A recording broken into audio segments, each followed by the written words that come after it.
কি ফাঁকি মারা কমপ্লিট? আর ভেবে পাচ্ছ না কিভাবে কমপ্লিট করবে? চলে এসো, আজকের ভিডিওতে তোমাদের 2 নম্বরের সাজেশন দিয়ে দেবো। আগে যখন একটা ভিডিও বানিয়েছিলাম এখানে 5 মার্কসের সাজেশন দিয়েছিলাম, যেসব কোয়েশ্চেনগুলো তোমাদের 5 নম্বরে আসতে চলেছে, সেইখানে কিন্তু অনেকজন কমেন্ট করেছিল যে স্যার 2 মার্কসের সাজেশন চাই, স্যার 2 মার্কসের সাজেশন চাই। আর তোমরা বলবে আর আমি সেই ডিমান্ডটা কমপ্লিট করবো না, তাই কখনো হয়? তো আজকে নিয়ে চলে এসেছি তোমার জন্য 2 মার্কসের সাজেশনগুলো, যেগুলো তোমাদের পরীক্ষার জন্য খুবই ইম্পর্টেন্ট। আর এই কোয়েশ্চেনের সাজেশন করতে যেও না, মানে সাজেশন করতে যেও না, মোট কথা। যেগুলো আমি বলছি সেইগুলো বাড়িতে চুপ করে বসে প্র্যাকটিস করে নাও। পরীক্ষার মধ্যে এই কোয়েশ্চেনগুলো ছাড়া ম্যাক্সিমাম কোয়েশ্চেন তোমরা পাবেই না।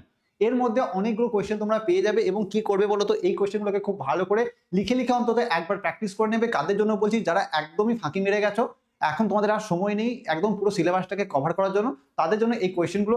আর যারা নর্মালি একদম ভালো করে পড়েছো, আরো ইমপ্রুভমেন্ট করার চেষ্টা করছো, তারা কি করবে? এইসব কোয়েশ্চেনগুলোকে একবার করে চোখ বুলিয়ে নেবে। তার সাথে সাথে আমি যে 5 নম্বরের সাজেশন দিয়েছি সেইটাকেও একবার দেখে নেবে। আর একটা সারপ্রাইজ তোমার জন্য থাকছে, এই নেক্সট ভিডিও হতে চলেছে এমসিকিউ সাজেশন।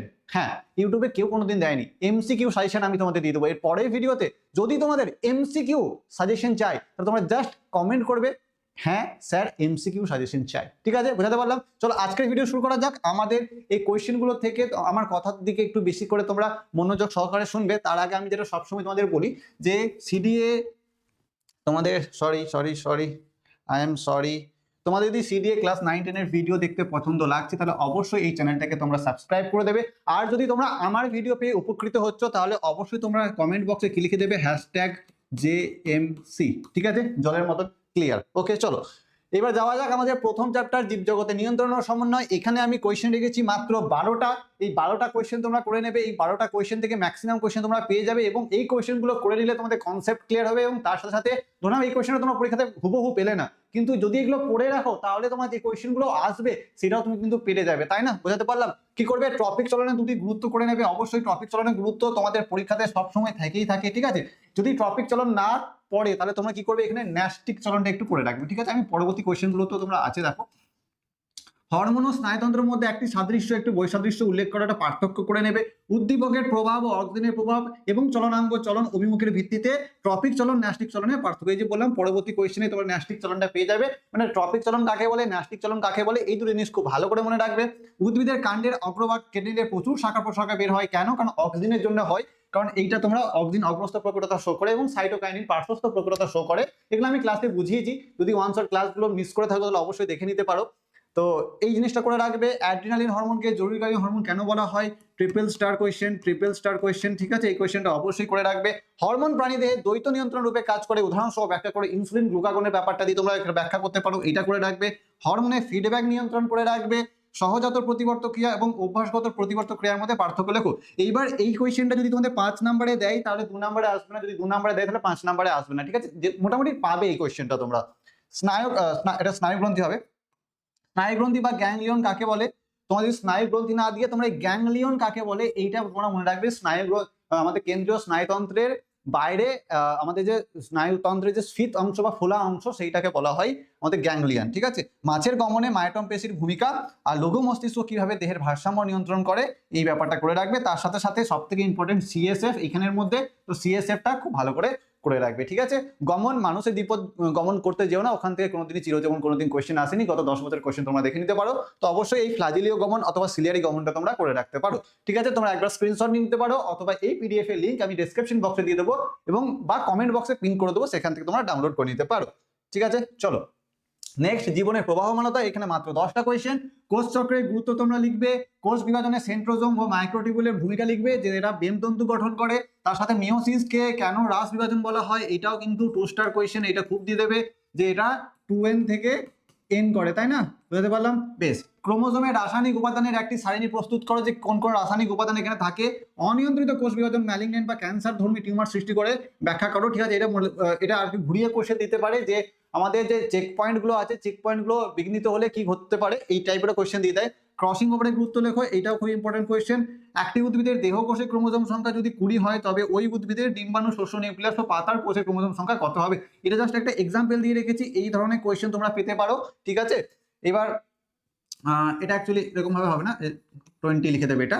ঠিক আছে, শাখা কলম শাখা কলম তৈরিতে, আচ্ছা এটা মিশে দেবে। শাখা কলম তৈরিতে ব্যবহৃত কয়েকটি হরমোনের নাম লেখো। স্বপরাগযোগ অপেক্ষা তোমাদের ইতর পরাগযোগ, আচ্ছা, স্বপরাগযোগ অপেক্ষা ইতর পরাগযোগ হবে এটা। ইতর পরাগযোগ অধিক গুরুত্বপূর্ণ কেন, এই কোয়েশ্চেনটা করে রাখবে।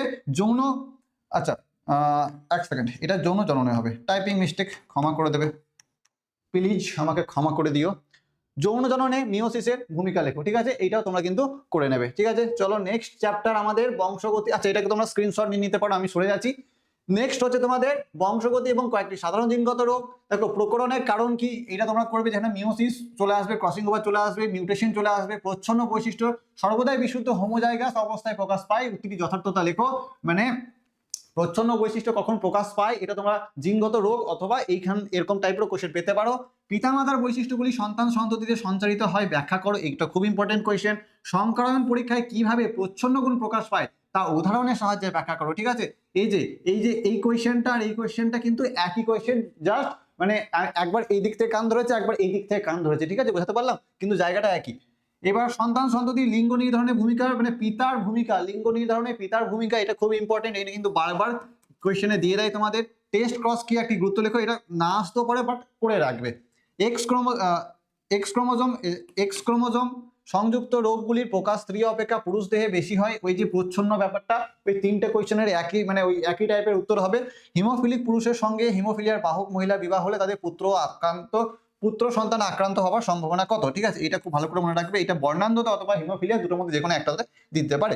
মিউটেশন এবং প্রকরণ সম্পর্কে টিকা লেখো, এটাও দিতে পারে। কখন কন্যা সন্তানের বর্ণান্ধ হওয়ার সম্ভাবনা থাকে তা নির্ধারণ করো। দেখো এইটা অথবা এইটা যে কোনো একটা কোয়েশ্চেন দেওয়া খুবই প্রবল প্রবাবিলিটি রয়েছে, ঠিক আছে, চান্সেস রয়েছে, তোমরা করে রাখবে। মোট কথা এগুলো করে রাখলে তোমাদের কনসেপ্টটা ক্লিয়ার হয়ে যাবে। আর তুমি দেখবে যে এই জিনগত রোগ নিয়ে আমি একটা বিরাট বড় ভিডিও, ওয়ান শট ভিডিও বানিয়ে রেখেছি, সেই ভিডিওটাকে দেখে তোমাদের কনসেপ্টটা আরো ভালোভাবে ক্লিয়ার করে নিতে হবে, জাস্ট 30 মিনিটে, ঠিক আছে। চলো নেক্সট, অভিব্যক্তি অভিযোজন, অস্তিত্বের জন্য অস্তিত্বের সংগ্রাম বলতে কি বোঝো, অবশ্যই এটা করে রাখবে। অস্তিত্বের জন্য সংগ্রাম, যে দু ধরনের সংগ্রাম হয়, অভিযোজন অভিব্যক্তি পরস্পর সম্পর্কিত, উক্তিটি বিশ্লেষণ করে এক্সাম্পলের সাহায্যে বোঝাতে হবে। প্রোটোসেল কি, যেটা আমাদের প্রোটোবায়ন্ট বলা হয়। যোগ্যতমে উদ্বর্তন বলতে কি বোঝো, করে রাখবে। কিসের ভিত্তিতে মানুষের হাত ও তিমি ফ্লিভার সমসংস্থ, দেখো সমসংস্থ, সমবৃত্তীয়, অপসারী, অভিসারী, এই চারটেই খুব ইম্পর্টেন্ট টার্ম, এগুলোকে করে রাখবে। বিভিন্ন মেরুদণ্ডী প্রাণীর হবে ভ্রূণের গঠন, ভ্রূণের গঠনে কি কি সাদৃশ্য দেখা যায় তা উল্লেখ করো। মরু অভিযোজনের জন্য পর্ণকাণ্ডের অভিযোজনগত গুরুত্ব লেখো, যেটা হচ্ছে তোমাদের ফণিমনসারি, ঠিক আছে, ফণিমনসা বা ক্যাকটাসের বলেছে, ঠিক আছে। আচ্ছা, মরু অভিযোজনে উটের, ঠিক আছে, এটা উটের শারীরবৃত্তীয় অভিযোজন, ঠিক আছে।